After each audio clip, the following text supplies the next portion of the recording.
You know what time it is! You know what time it is! E-S-C-L-E-S-C-O!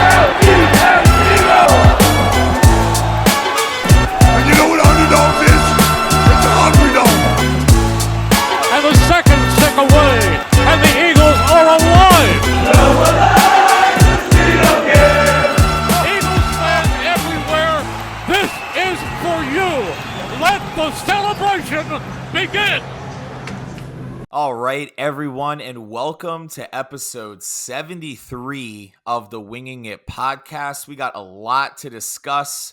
We have the San Francisco 49ers NFC Championship game that is rematch that is going to be taking place this Sunday at 4:25.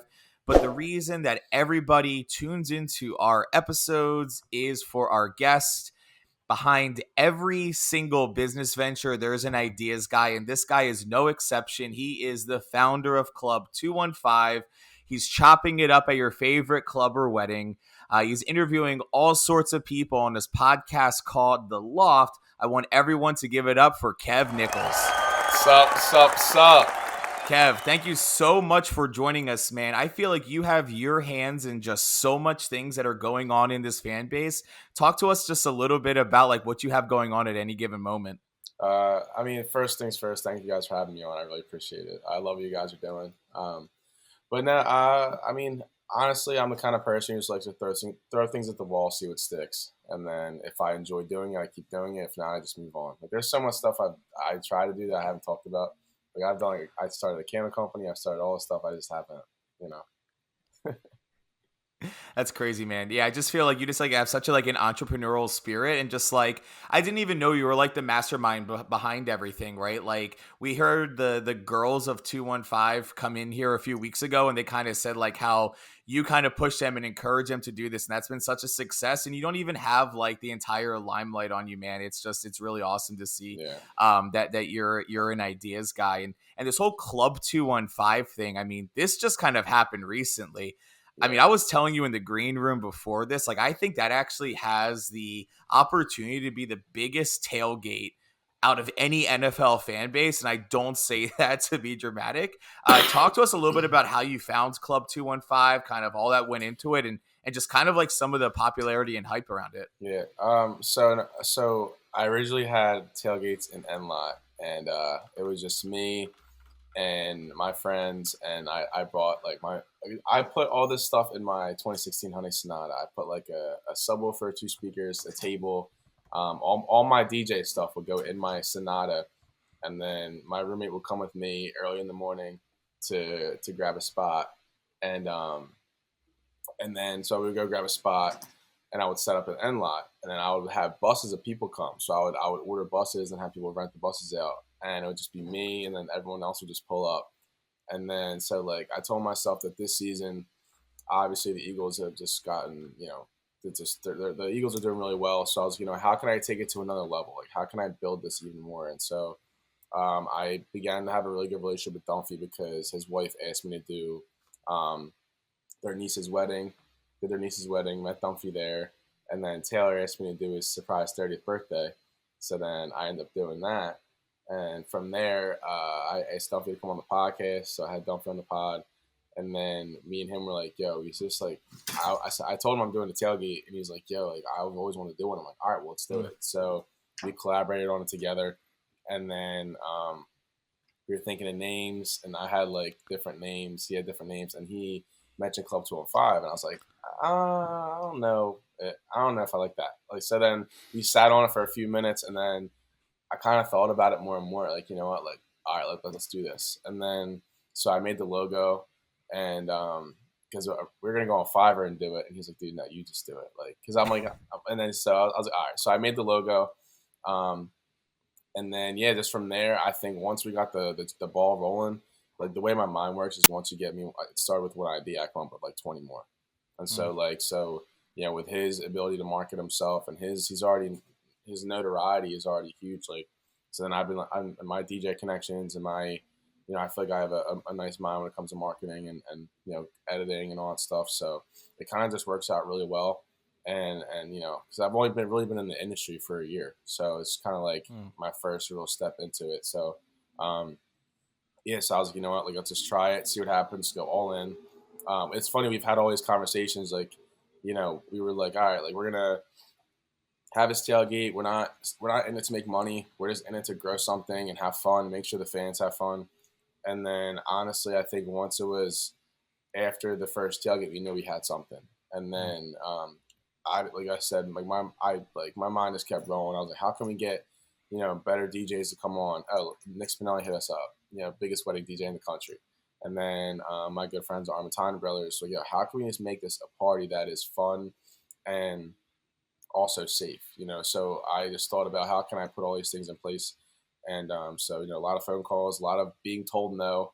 I've had a lot of people tell me no. And, you know, it's just about just staying consistent and dealing with the BS. And then, you know, I know my buddies Aaron and Josh at Boombox, they were doing stuff for other tailgates for like the Phillies and stuff. And they've been doing like private events and stuff. And so I hit them up and I'm like, not for nothing, like, how can I prevent DJing out of the back of a U-Haul? So I hit them up and I was like, all right, like, you boys want to be a part of this. So we had some meetings and we wrote up a contract, and, you know, and then from there we grew our relationship. So it was just basically pretty much just one thing after another.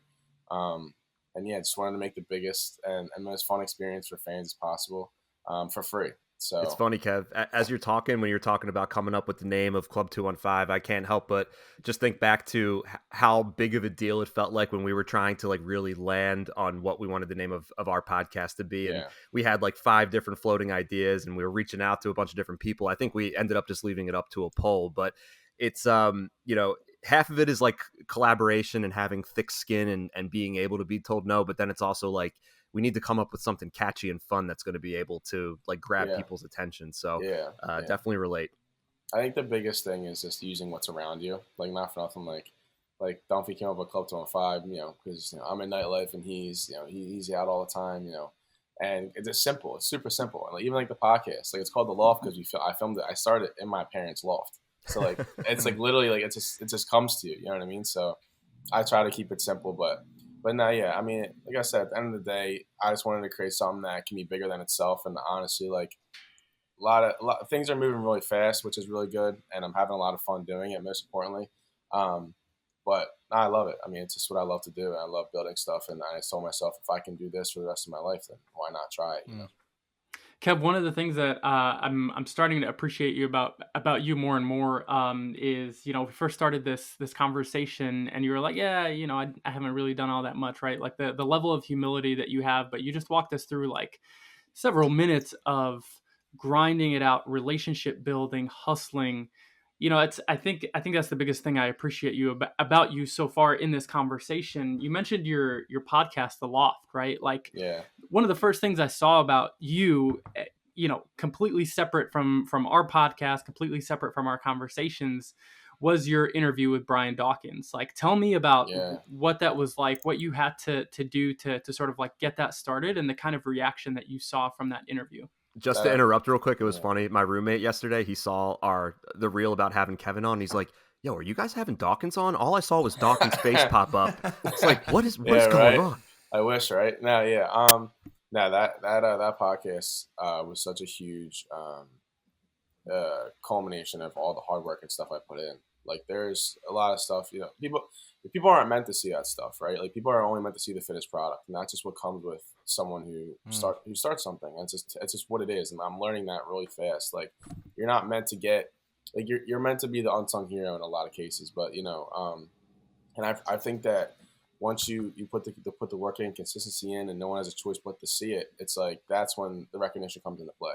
But in the beginning stages, you're not meant to have that because that's what's supposed to fuel you and push you. You know what I mean? So like when I had Dawkins on, you know, he came on, really good buddy of mine, Jordan Spector. He came to me about, because I've been helping him like behind the scenes for a minute, like helping him with like his picture signings and all stuff behind the scenes. And he mentioned that he was about to work with Dawkins. I was like, oh, like, that'd be a really cool episode of the podcast. He's like, yeah, like, let me talk to him. So we showed him some of my stuff and all that, and then his agent agreed. So then we set up a date, and I had to hold it in for like so long. It was crazy. Like I had the flyer done for like 2 weeks, 3 weeks, and I couldn't tell anyone. And so we set it up where We did it during Fan Fest. We went to Xfinity Live. Shout out to Jay Roy at Xfinity, and he let us set up in the skybox. So I got there an hour and a half early, set up all the equipment, and he's ran the pod with Dawkins. And when I tell you, like, that man, it just speaks to your soul. Like, it was crazy. I don't know if you guys like watched the full thing, but like I broke down at the end because I realized that I started my first episode with my buddy Nick in my parents' loft, sipping wine, talking about life, and not expecting anything from it. And then I'm sitting at episode 100 talking to Brian Dawkins face to face, talking about life, like an actual conversation. It wasn't like an interview; it was a conversation, and it was it hit me like a brick wall because like I have always have such a chip on my shoulder. So being able to talk to him and him telling me that I'm supposed to be here, like that, you can't not get emotional when someone like him tells you, reassures you something that you've been wanting your entire life. So I think the episode with Dawkins was great. He's an amazing human being, so genuine. Just like he called himself like he kept thinking that he was like over speaking. I'm like, no, like dude, say whatever you want. You can talk for 3 hours. Like I don't care. Like it was just a really cool and mostly humbling experience because it's so funny because like I said, I always go back to the times where I was editing every 99 episodes by myself. Like I would, and it's all about the learning process and stuff like that. So it was just a huge culmination of everything coming together and like my hard work paying off. Yeah, and it's one thing that I say, man, you're definitely grinding and definitely working really hard, and something that I mention a lot is the harder I work, the luckier I get. And it's like, it's no coincidence, man. Like I totally believe when Brian Dawkins said like, hey, like you deserve that because you put the work in, the consistency, and a lot of other people would give up, right? We talked about in the green room today, this is our episode 73. There's been plenty of times around episode 30, episode 50, when people didn't want to listen anymore and people didn't really tune in and we didn't have guests and we kind of kept powering through. And now I feel like, there's been a lot of payoff for the consistency and grind, man. So that's an awesome mindset you have. Andrew, do you want to ask something? Yeah, well, I actually just saw a video a couple days ago of Christian McCaffrey talking about Brian Dawkins because I think Dawkins was his high school coach. And I mean, basically, consistent with what you're saying, it's like when that guy talks, everyone just stops and listens, and by the time he's done talking, you're ready to run through a brick wall. Nobody can really just like cut to the core of you like Dawkins can.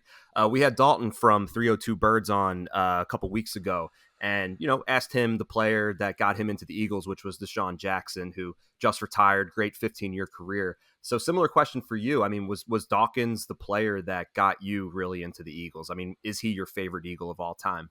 Yeah, I would say so. I love watching him play. Like his energy was just insane. I mean, it's just crazy. Like, it was definitely Dawkins, man. It was Dawkins. I loved Brian Westbrook. I think it was Dawkins and Westbrook. But like even that is cool to say. You know what I mean? So definitely Dawkins. Just obviously everything he stands for is just Yes, sir. It's Philly. And a little bit of foreshadowing. Speaking of Dawkins and Jordan Spector, we've reached out to Jordan. We're going to do something with the card unboxing for the Dawkins card as part of that project that you guys were talking about. So we're really excited to have some of that. And not going to lie, when he started liking my story and stuff, I was like, Dawkins, when you going to come on the podcast, Weapon X? Yeah. Maybe one day. Hey, man, shoot your shot. Yeah, exactly, man. You can't make any of the shots you don't take.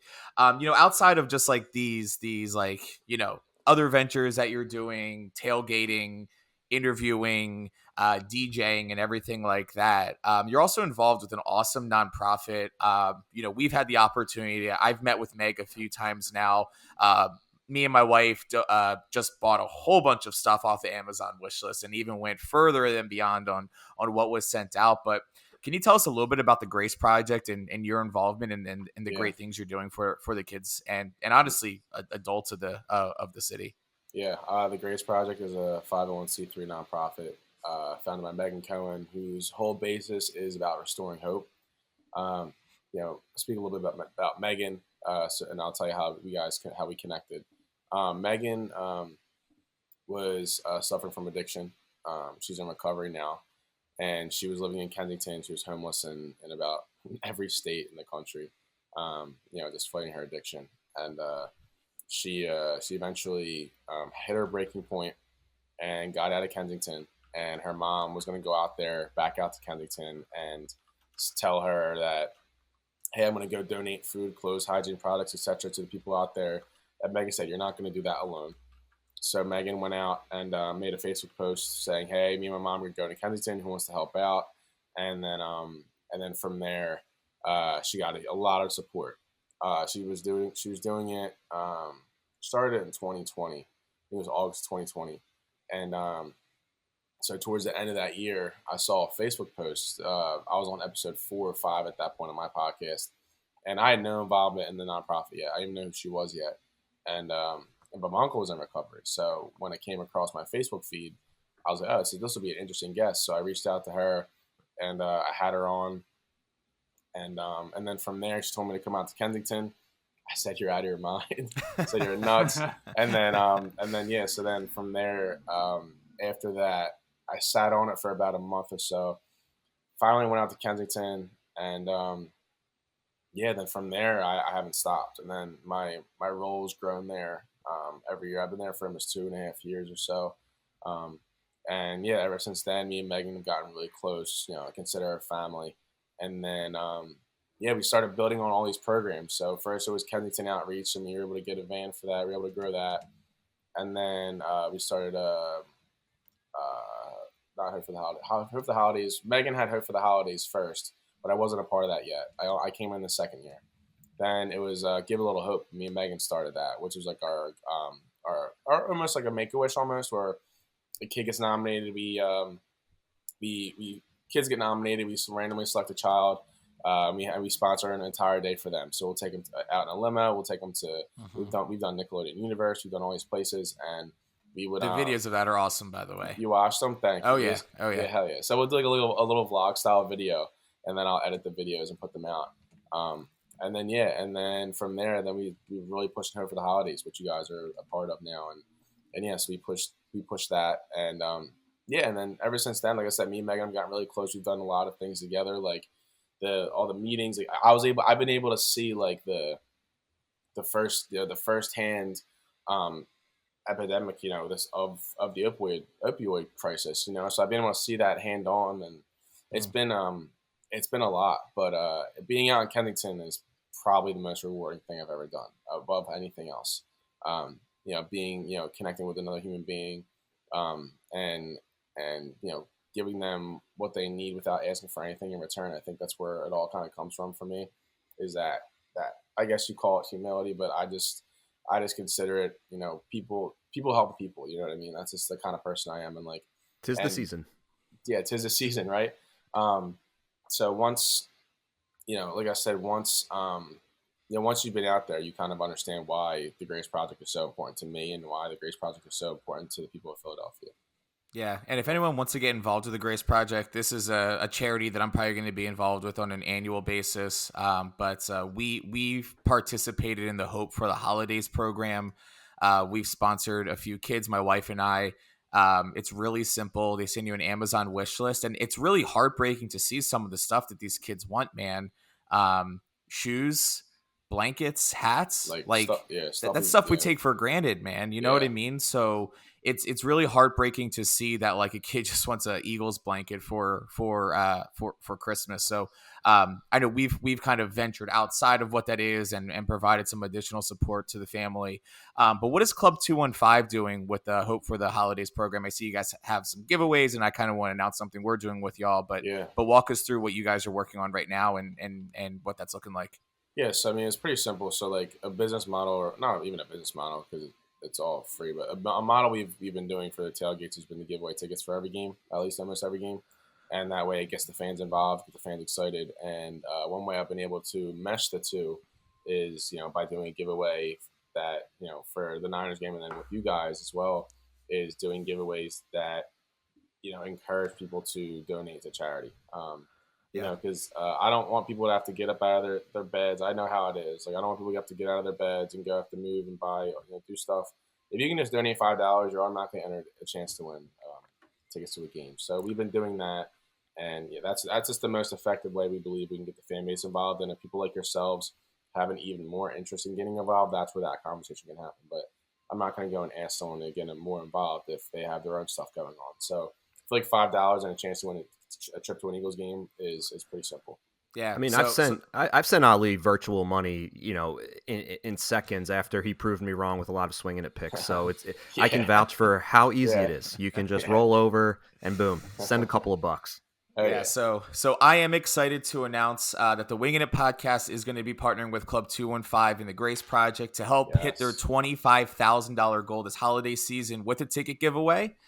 We are going to give away 2 tickets to the Christmas game against the Giants, and all you have to do is donate $5 to the Hope for the Holidays fundraising page. Make sure you follow Club 215 and the Wingin' It page to be considered. But Kev, the second we thought of this opportunity, we were thrilled to get involved with you guys. We're thrilled to help impact some families and really hoping that we can get you guys closer to that $25,000 goal. So thank you for your partnership and everything, man. No, thank you guys. That's awesome. Like I said, it's so nice to have you guys. You guys came in head first, with all of this. So I really appreciate it and seeing the vision of trying to help people and restore hope. That's what it's all about. It's all about restoring hope, and it's as simple as that. I think the world needs more of that. So anything I can do to do that, it means a lot. So thank you guys.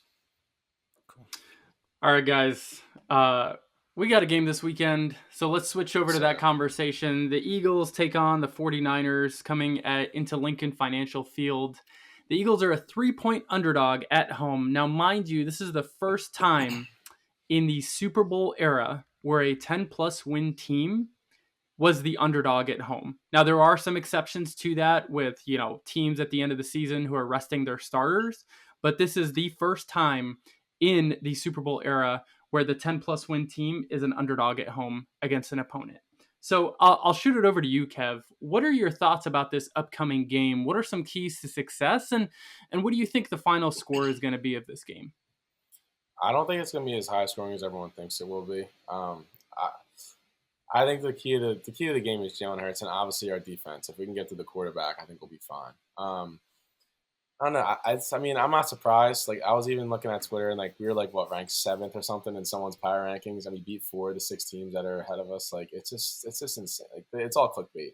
I don't know. I think the key is going to be Devontae Smith. I think he's been killing it the past few weeks. But I think if we get Devontae Smith going, and I think if Jalen can just be Jalen and we can get to the quarterback, I think we'll be fine. I'm not really scared of anyone in their offense besides McCaffrey, quite honestly. And I think if we get Lane Johnson back, I think we'll be fine. My opinion differs a little bit. I am scared of quite a few players on their offense. McCaffrey is a stud. He's currently the actual right now. He has the best odds of winning Offensive Player of the Year. He can catch out of the backfield. Great running back.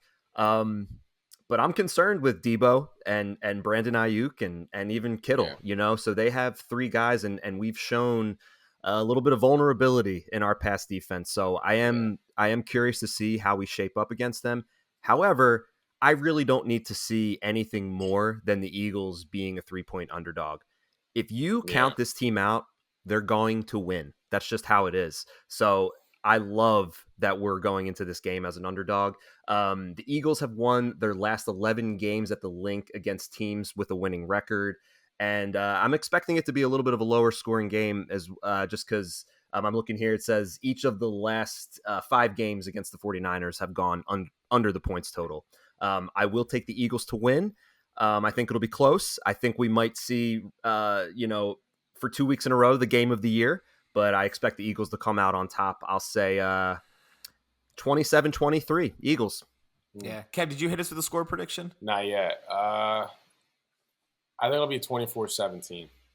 Dude, Eagles. That's so fun. I have that written down right here. It's exactly what I have, yeah. Because, you have to, honestly, if you look at the past 2 weeks, you think of it a lot of the games have been chippy, but, at the same time, it's been – and we've come from behind, but also we've had to deal with these weather conditions that I feel like the Niners really haven't had to deal with. So it's going to come down to being chippy and scrappy, and I think we come out on top every time. Good point. Yeah, so I think Ali is going to wow us with some Andy analytics. We need to come up with a segment name for that. So I'll give my analysis. I mean, I think we're underestimating how big that Bills win was for us, because so much pressure has been taking off of us now, where all the pressure is on the 49ers to come in. I mean, we have to lose 2 straight, and the other 8-win teams have to win.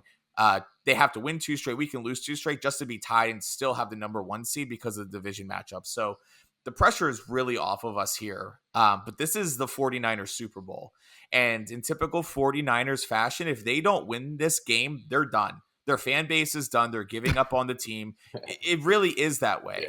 Yeah. The memes that will come out of this game will be some amazing, unlike any other memes that we've seen. The crying, Debo talking trash about Bradbury, then doubling down on it this week. I mean, there is just so much on the line here for bragging rights. And if we lose, like, it's not the end of the world. Yeah, we might drop to, number 9 in power rankings or whatever. But I do think we can beat this team.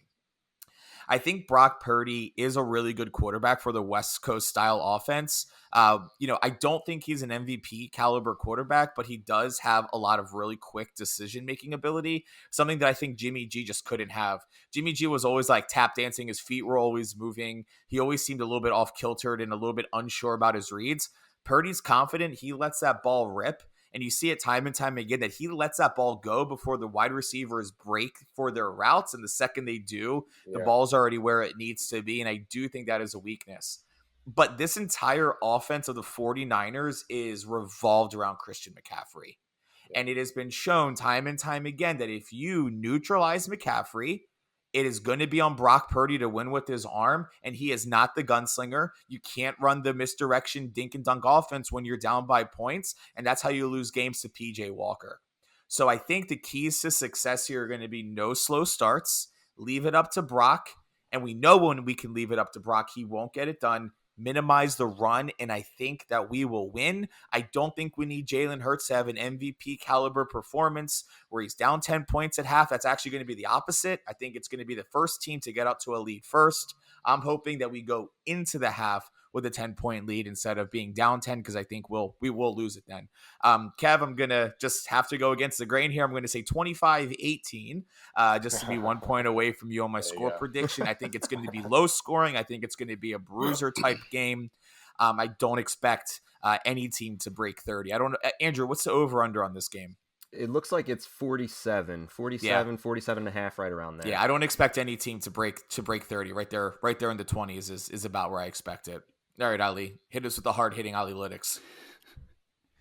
PJ Walker's number 1 fan. Ali. PJ Temple, T for Temple U. T for Temple. Temple, baby. That's where I'm at. That's right. When I was looking at this game, I think the biggest concern that I have is really San Francisco's defense, because everyone is lauding this defense as the number 1 team in the NFL. But when I looked a little bit closer, because numbers can often be deceiving, here are the offenses, the ranks of offenses and points per game that the San Francisco defense has faced. 28th, 16th, 32nd, 25th, first, which is the Dallas Cowboys offense, which we all know the Cowboys don't show up in the biggest moments of the season.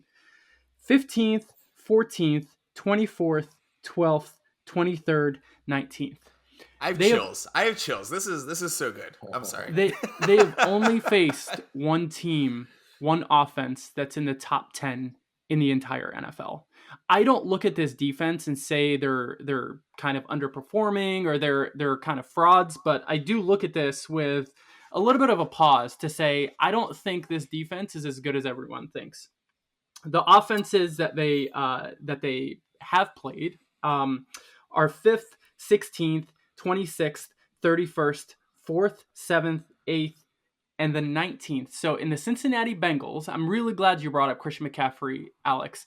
The Cincinnati Bengals are the 19th ranked offense that they faced, and that was a loss for them. And the key to that game was how Joe Burrow got out to a very quick start, and they relied on Brock Purdy to go after and try to win this game. Christian McCaffrey, in the last 16 games, when the 49ers have run over 115 yards, the 49ers are 13-0. When they've run for under 115 yards, they're 0-3. Those 3 losses that they've had this season are because Christian McCaffrey was held to under 115 yards. And I think that is going to be the key to this game. Jalen Hurts, obviously, we're all witnessing the legend of Jalen Hurts live. I swear to God, I feel like this dude is like Kobe or Jordan in the fourth quarter. But I don't think this is going to be a question of about, whether or not Jalen Hurts can bring us back. I do truly think it's going to be whether our defense can stop the run and whether or not we can hold Brock Purdy to doing Brock Purdy things when he's down. So for me, I'm looking at the trenches in this game. The 49ers have the third best front four when it comes to Chase Young, Javon Hargraves, Nick Bosa, who's the last guy. You say Chase Young? Did we say that? Yeah, Chase Young. I forget what the last guy's name is, but they have the third best front four. Armstead. Thank you, Andrew. Yeah. Eric Armstead. Yeah, that's right. I look at this game and I say, can we hold them off in the trenches? And when it comes to their offensive line against our defensive line, I like our chances, except for Trent Williams. I think if the MVP race was not a quarterback-led race, Trent Williams could have an argument for being one of the league MVPs. But I do think that if Lane Johnson is healthy and he plays this game, our chances are significantly higher to win this game. So my score prediction is Eagles 27, 49ers 24. Andrew, you said 23. So love it. There it is. Is Jalen Carter on the injury report? I don't, because if he's not, then we can we'll just add that into our favor as well. We've never lost a game with Jalen Carter. The only loss we had was against the Jets where he didn't play. Ali, that was the best Ali-lytics segment of this entire season. That was hard hitting. That was, dude. I want to go run through a freaking brick wall right now, dude. I just felt like that GIF of where it's like Zach Galifianakis and he just sees all of the numbers and the equations. I'm just like, I'm just seeing all these different numbers. That is awesome. Can I ask you guys a question? Do you think that this game is bigger than the Bills and the Chiefs? I think the Chiefs game was a little bit bigger, just because Super Bowl implications, right, and what that looked like from last year. But this is an interdivision, right? This does matter in the grand scheme of just a W. This comes with a division win and a W. Yeah, if we can lock up home field, if we lost the Bills game, Kev, that would be a little bit different. But we're ahead 2 games, right? So it's not the end of the world. What do you think, Ali? I do think this is less of a big deal. I get what you're saying, Alex, as far as the interconference win and how tiebreakers work out for the playoffs. I do think from a confidence perspective, us facing Patrick Mahomes and Josh Allen, 2 quarterbacks that are known to be improvisers and doing things that are kind of off schedule, is a huge confidence boost, right? If you're able to out scheme Kyle Shanahan, which I don't know if Sean Desai is going to be able to do regardless, but if you're able to out scheme Kyle Shanahan, I think we've got a much better chance. And I think the confidence of just beating Patrick Mahomes and Josh Allen in back-to-back weeks is huge.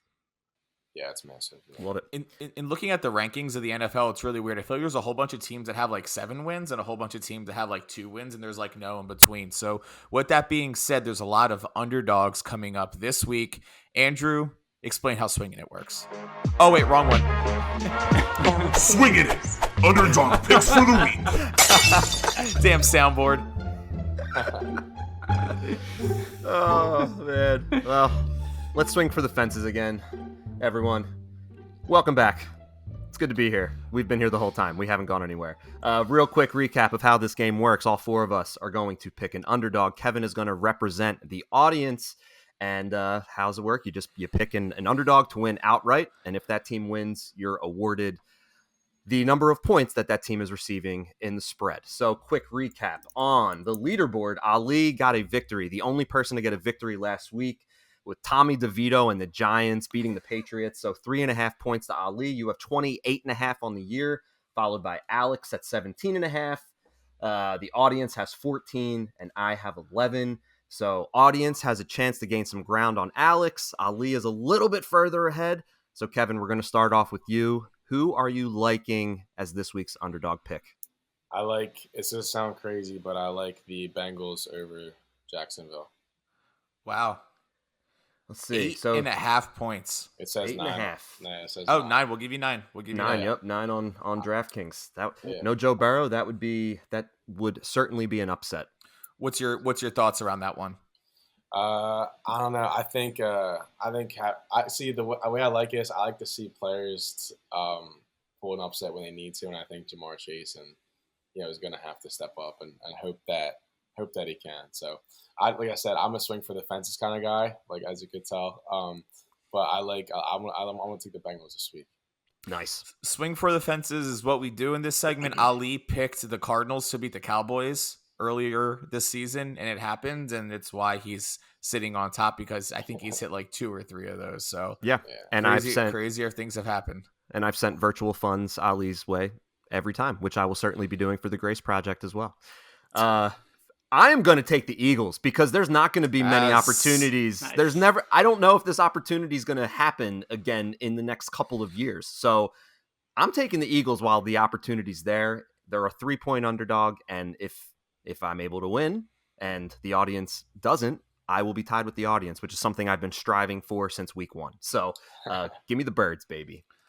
I absolutely love tonight's Thursday night matchup. Oh, Dallas man. Cowboys against the Seattle Seahawks in Dallas in Jerry World. Ali and I will be down in Jerry World next week as well.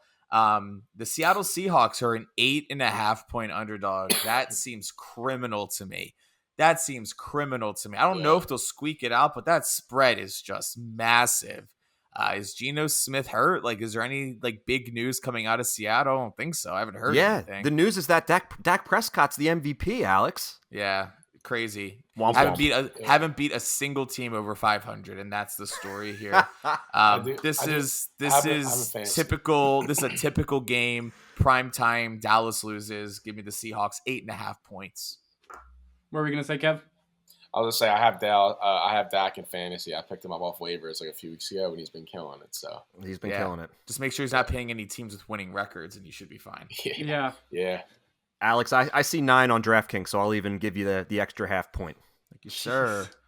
FanDuel is robbing us today. It's 2 half-point discrepancies we found.